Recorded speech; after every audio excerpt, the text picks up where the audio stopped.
하늘에 큰 이적이 보이니 해를 옷 입은 한 여자가 있는데 그 발 아래에는 달이 있고 그 머리에는 12별의 관이 있었더라.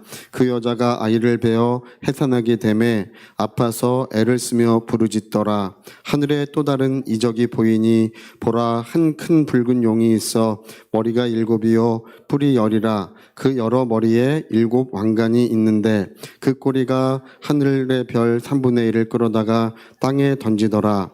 용이 해산하려는 여자 앞에서 그가 해산하면 그 아이를 삼키고자 하더니 여자가 아들을 낳으니 이는 장차 철장으로 만국을 다스릴 남자라.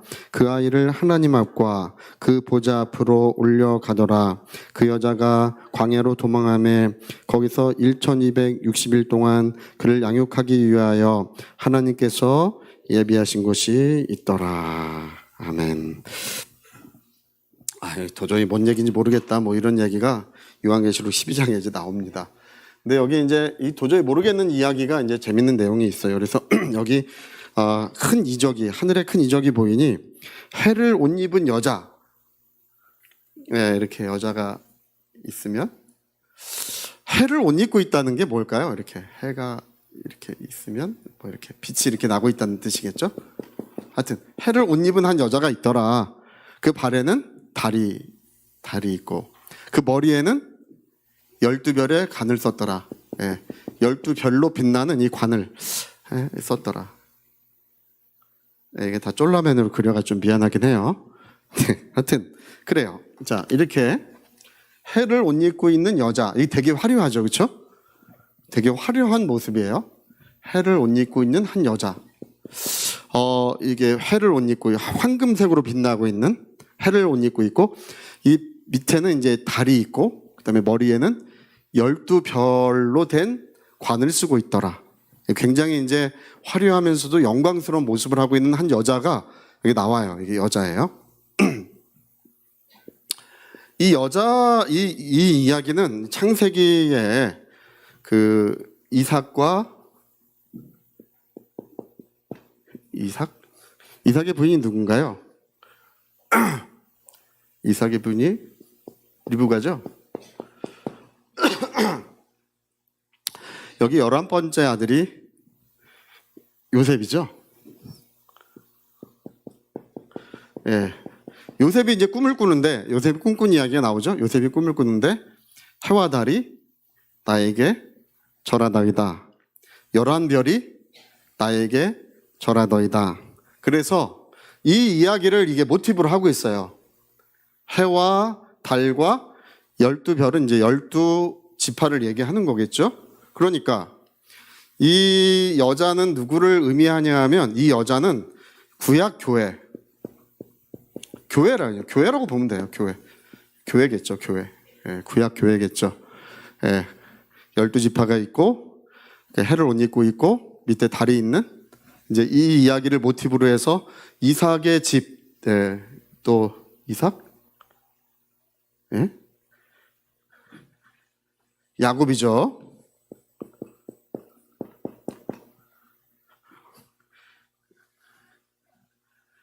야곱의 부인 이름이 뭐였죠? 라헬. 아니죠. 부인이 많아, 그렇죠? 레아, 라헬, 뭐 또 2사람 더 있죠. 하여튼 뭐 그래요. 하여튼 이 해와 달과 12별 이 이야기가 여기서 나왔어요. 그래서 그 이야기를 모티브로 해서 이 구약 교회를 이렇게 묘사를 하고 있어요. 그러니까 그 아버지를 해로 묘사하고 어머니를 달로 묘사하고 그 12아들들을 12별로 묘사한 것 자체가 이 구약교회 자체가 아주 영광스럽고 화려한 것을 말씀하고 있습니다. 그래서 여기서 이제 해산하려고 이제 진통을 한다 그랬죠. 우리 이사야서 26장 7절 한번 띄워줘 보겠습니까? 이사야서 26장 7절. 한 구절만 봅시다. 여러 구절이 있는데 한 구절만 봅시다. 26장 7절. 이사야 26장. 네, 자.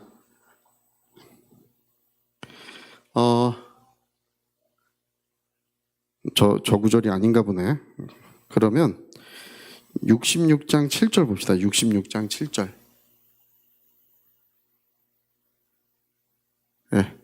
한번 시온은 진통을 하기 전에 해산하며 고통을 당하기 전에 남아를 낳는다 그렇게 돼 있죠. 저 시온은 할 때 시온이 이제 그 구약 교회예요. 구약 교회는 해산하여 남자아이를 낳게 될 것이다. 이런 예언들이 구약 성경에는 몇 구절들이 있어요.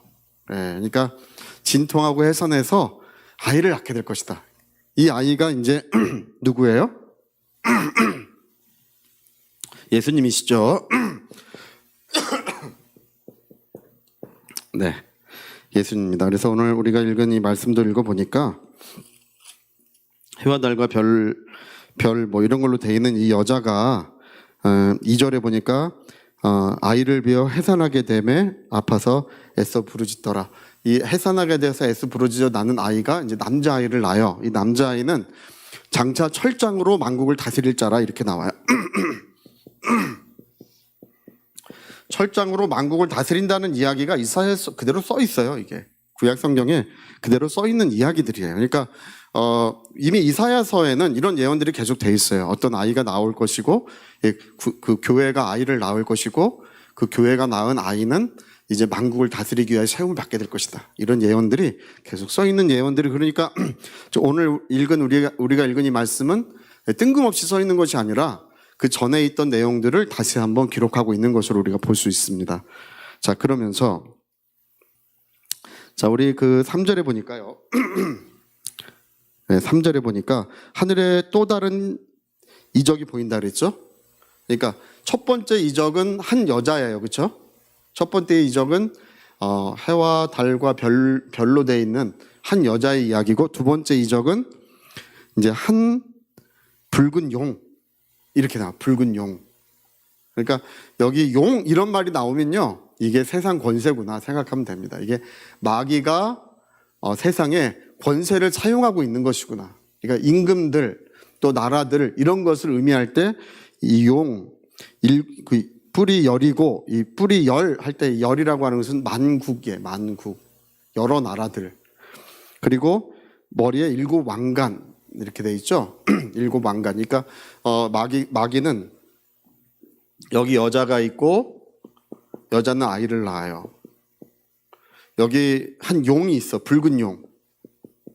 붉은 용이 있고, 이 붉은 용은 이제 이 붉은 용이 나오는 것은, 여러분, 붉은 용이 나오는 것은 뭐 좋은 이야기가 아니겠죠. 그렇죠?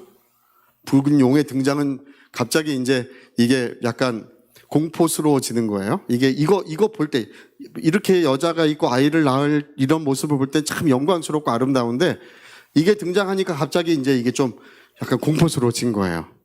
그래서 이 붉은 용은 별 3분의 1을 끌어다가 여기를 이제 없이 하려고 이렇게 했다는 것입니다.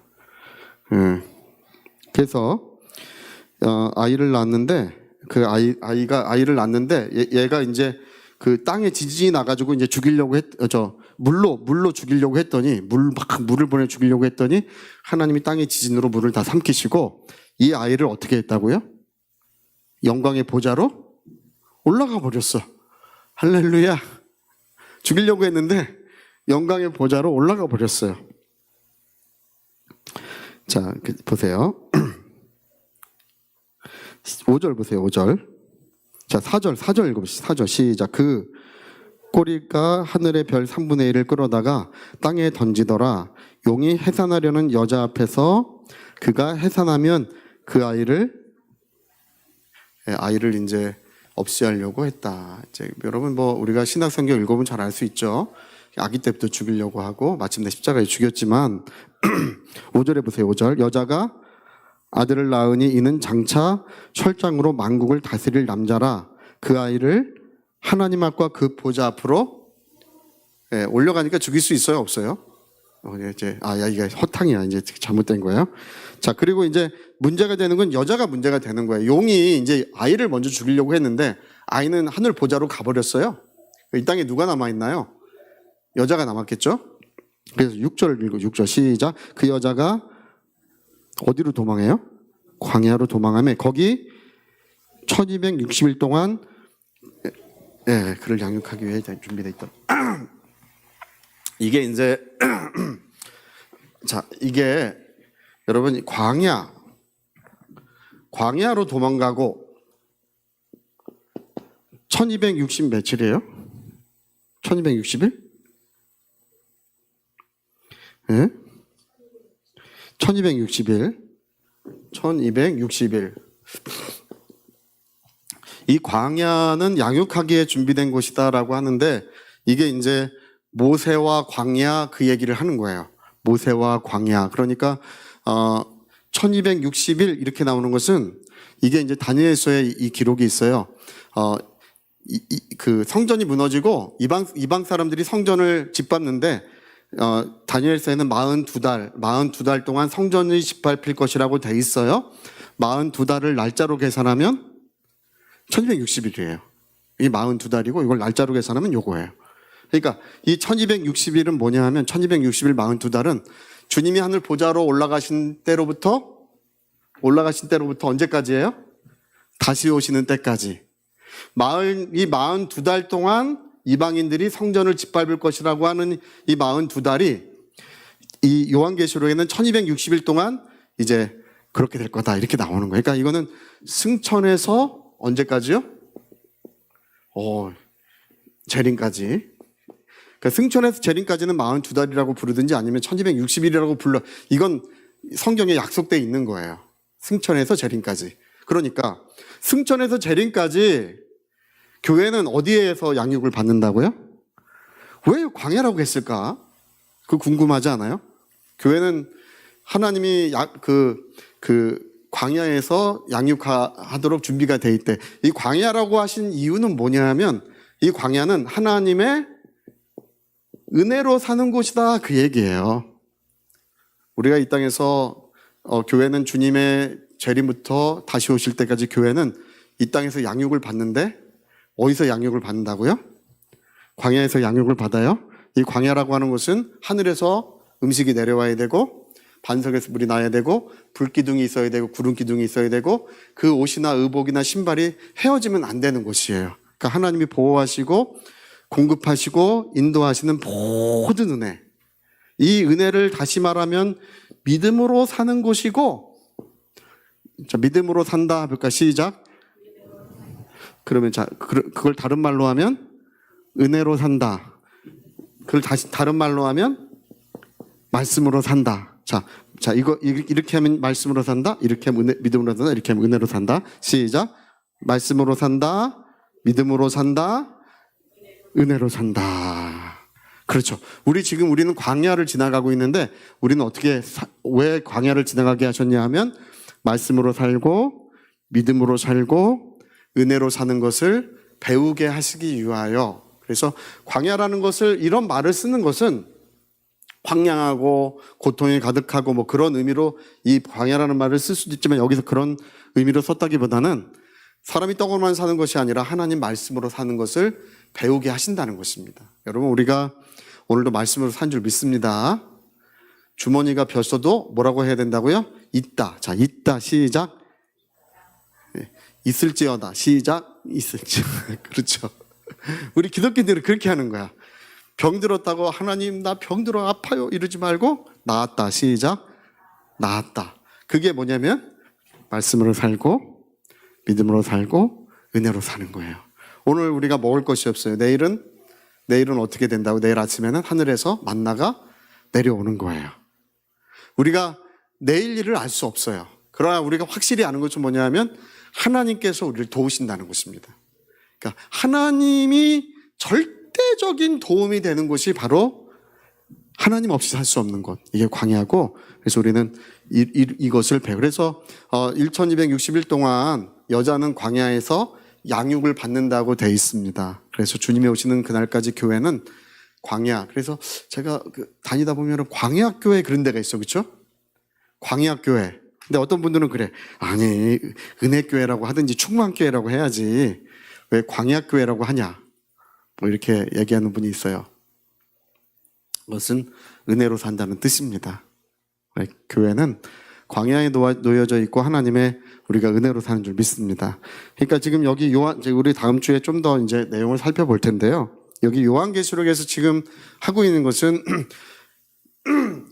해달별, 해와 달과 별로 되어 있는 여자, 그리고 여자가 낳은 철장으로 만국을 다스리기 위한 아이, 그리고 이제 뭐가 나와요? 붉은 용이 나와. 붉은 용. 그리고 이 아이는 하늘 보좌로 올라가 버리고, 할렐루야. 근데 여자가 문제예요. 여자는 도망을 가요. 어디로 도망갔다고요? 광야로 도망가. 이 광야는 1260일 동안 이 여자를 양육하기 위하여 준비되어 있는 곳이다. 이렇게 나오는 거예요. 그래서 여러분, 우리가 이제 알아야 되는 중요한 건 있습니다. 교회는요, 세상의 환영을 받지 못합니다. 그리고 주님이 오시는 날까지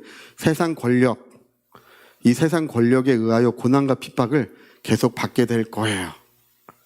할렐루야. 여러분, 모슬렘을 변화시키자. 저는 모슬렘 변화되기 주님 오실 때까지 어렵다고 봅니다. 개인적으로 전도할 수 있지만 주님 오시는 날까지 모슬렘 그냥 남아있을 것 같아요. 저는 볼 때. 또 여러분 그 아시아 지금 국가들 가면요, 전부 다 기독교인들 핍박하는 곳이 대부분이지, 종교의 자유가 있는 나라는 우리 아시아 전체에서 극히 몇 나라밖에 없어요. 근데 언제까지 그렇게 된다고요? 이 붉은 용은 주님 오시는 날까지 없어지지 않습니다. 이 붉은 용은 주님이 오시는 날까지 이 꼬리에 별 3분의 1을 던졌다고 했는데, 이것은 자기가 가진 권세로 이 독을 쏘는 거예요. 그래서 교회는 이 세상 권력과 조화를 이루기라는 것은 극히 쉽지 않습니다.